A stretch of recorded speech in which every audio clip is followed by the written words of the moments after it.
গায়ের রং কালো বলে পরিবারের আত্মীয় স্বজনদের কাছে এরকম মন্তব্য শুনতে হবে সেটা আমি সত্যিই আশা করিনি।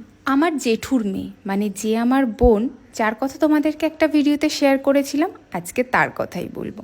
কালো বলে কোনো সম্বন্ধ দেখতে এলে তাকে পছন্দ না করে চলে যায়।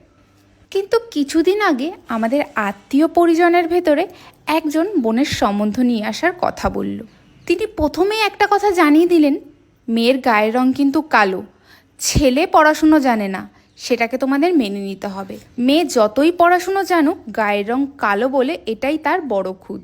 ছেলের একটা খুঁত থাকলে তোমাদের সেটাতে না করার কোনো জায়গা নেই। আমি তার এই মন্তব্যে জবাব দিলাম, বোনকে বিয়ে দেব না, ও বাড়ি বসে আইবুড়ো হোক তাও সই। আগেও আমি একটা ভিডিও আপলোড করেছিলাম, সেই ভিডিওতে অনেকেই কমেন্ট করেছিল তাদের গায়ের রঙের জন্য তাদেরকে বাইরে কতটা হেনস্থা হতে হয়। আর সুন্দরী মেয়েদের কোনো যোগ্যতাই দরকার পড়ে না, তারা চাইলে পারে বড়লোক ঘরে বিয়ে করতে। কিন্তু কালোরা কি দোষ করেছে? এটাই কি নিয়ম বানিয়ে রেখেছে আমাদের সমাজ? এই যে দিদিটাকে সাজাচ্ছিলাম, ইনি পেশাগতভাবে একজন নার্স। এনার বিয়েও আমি অ্যাটেন্ড করেছি। জানো অনেকের মুখে কি শুনেছি? আজকে নার্স বলেই তার বিয়ে হলো, না হলে যা চেহারা তার বিয়েই হতো না। এই হচ্ছে আমাদের সমাজ। এই সমাজকে পরিবর্তন করার দায়ভার সত্যিই কারণই।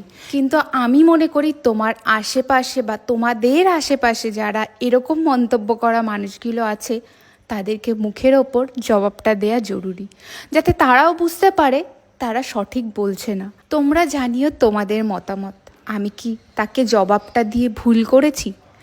আর হ্যাঁ, অবশ্যই জানিও আজকের মিষ্টি ব্রাইডকে কেমন লাগছে। আর সমাজের এই সকল মানুষকে বুঝিয়ে দেওয়া উচিত যে গায়ের রং কালো হয়ে জন্মালেই সে কোনো খুঁত নিয়ে জন্মায় না।